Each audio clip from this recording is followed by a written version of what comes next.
Hello, it's Felicia. I am moving tomorrow.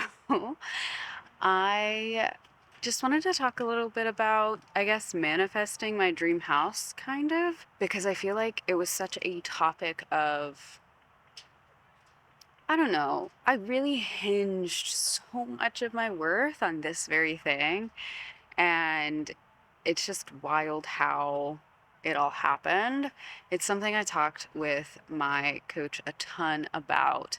And we kept getting down to like, I don't know, I was making the house bigger than myself so much. Like, why does not being able to have this right now mess with my sense of self-worth and power and all this stuff? Like, so greatly. Like, it was really the only thing that really made me feel so powerless and so out of control on. And I also thought that it would make me more lovable and more important and cooler, which is just so interesting because it really took recognizing that it wasn't the house that made me important.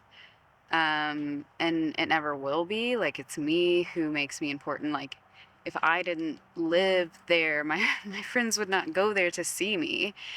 They go where I'm at. It's just so crazy because I truly had to let go of the notion that I needed the house to do all the things I wanted. Like, I got the chickens, I started the YouTube. I literally thought that I shouldn't start YouTube until I got a cooler house. I think I wanted this dream house to be so perfect. And then I started getting this idea of like, I can really make anything like my own that I want. It doesn't have to be perfect, and it likely won't be. I don't know. I've just been ready for so long. And it truly took like me letting go of the house meaning anything about me. And it was so infuriating, of course, like, because I've attached this sense of self worth to this item for so long.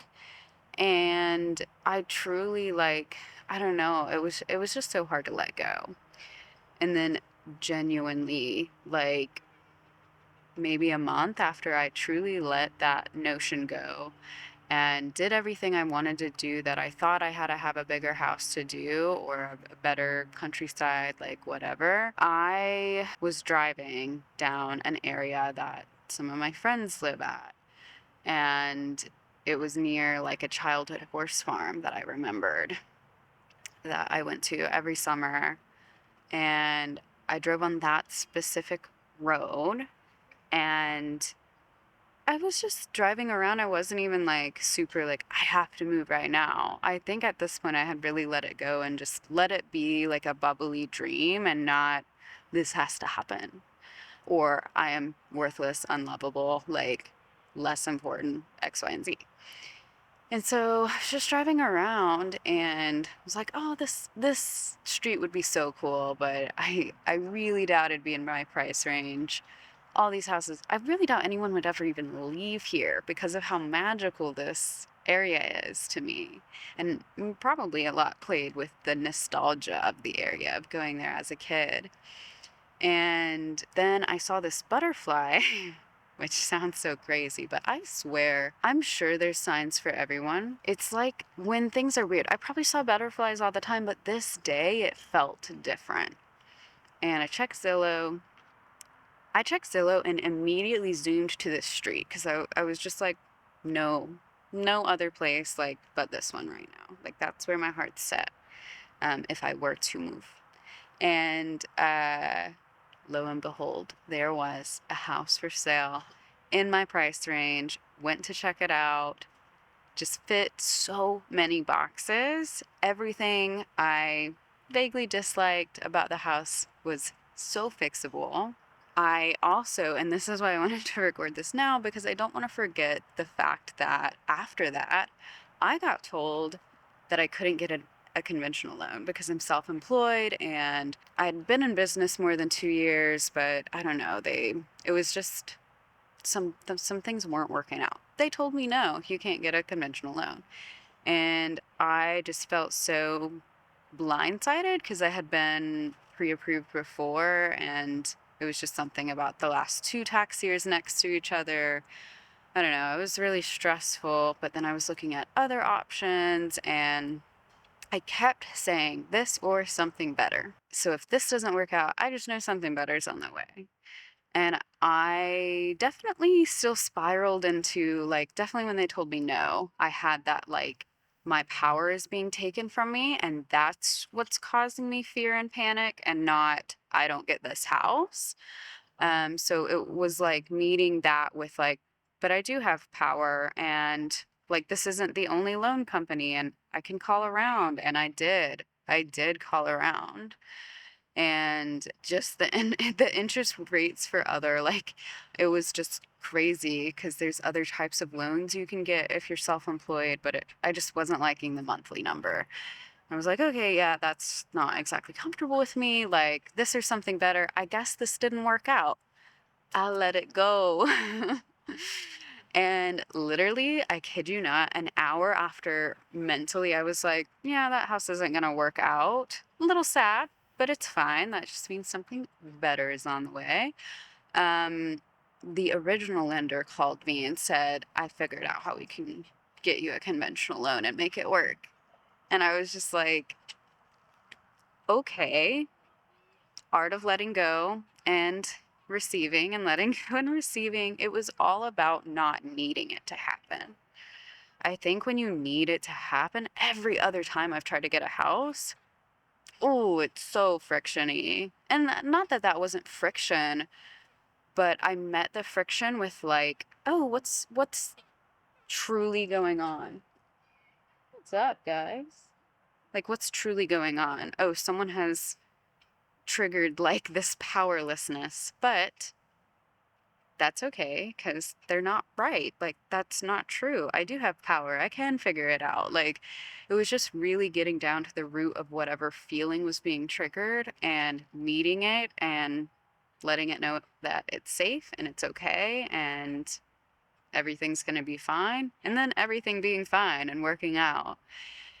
And yeah, I almost, in a way, kept waiting for the other shoe to drop, but I feel like, I don't know, it just felt so aligned, and I was just so excited, and after every call I kept getting was inching me closer and closer into the process, and I kid you not, every time that I would get stressed out about a phone call, stressed out about some sort of documents I needed to find, or people I needed to talk to, or inspections I needed to book, I would come outside to check on my chickens because that's my happy place.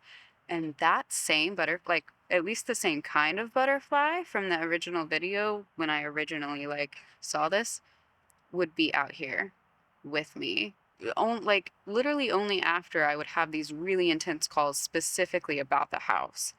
And so every time I saw that butterfly after, like, just having those stress moments, I just kept saying this or something better. Like, if that document, like, closes the deal or whatever, um, something better is on the way. And I just kept being reminded by that because of that butterfly, which, I don't know, sounds so silly, but I think even even if that's not true, at least I had something that just reminded me of this, like, thing I really wanted to hold on to, which was this or something better energy.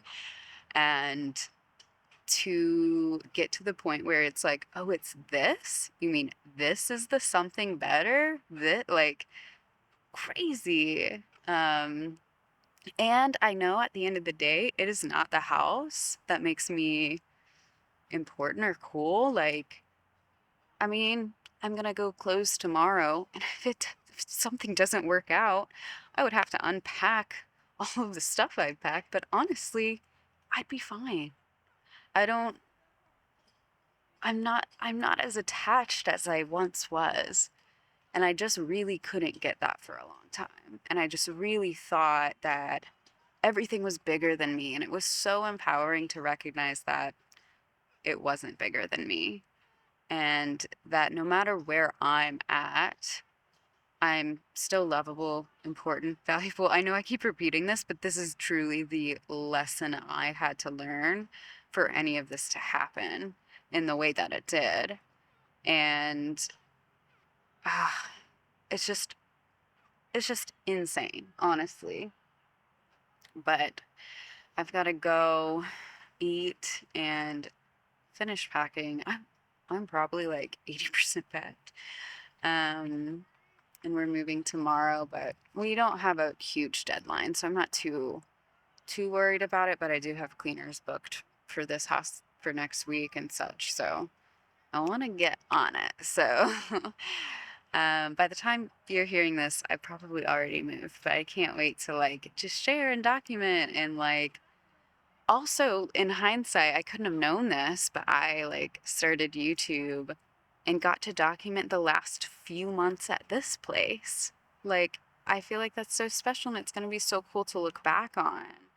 I feel like I can't even mentally remember other places I've lived because it's so like far from me and I didn't really like document them in any way, but it's going to be so cool to be like, "Oh, this was my first house and this is all the things I did and I got my chickens here and we got our second cat here and I don't know, there's so much about this area and it was the first time we moved and we're just us as a couple. We used to live with roommates and that changes the dynamic of a relationship, I feel, when you go from living with roommates to just living with each other. It was such a special experience to have that, and now I have a little documentation. And how silly would it have been to think that I couldn't have even started my channel, my art, my this thing that I genuinely love so much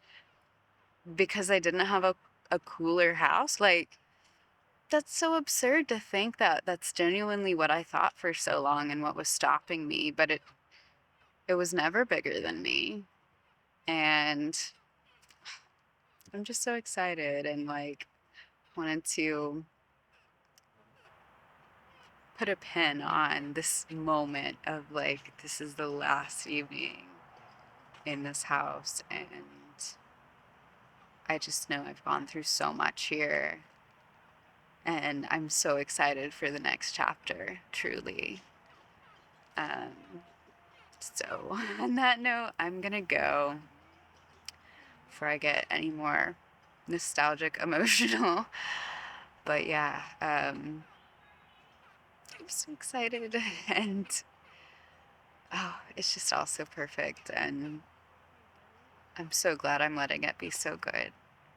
And I hope you can recognize if you're someone who's like wanting to manifest that house, that you can recognize that it's not bigger than you and it's not more important than you and it won't make you more or less lovable. Signing off. I hope you have a beautiful weekend and yeah.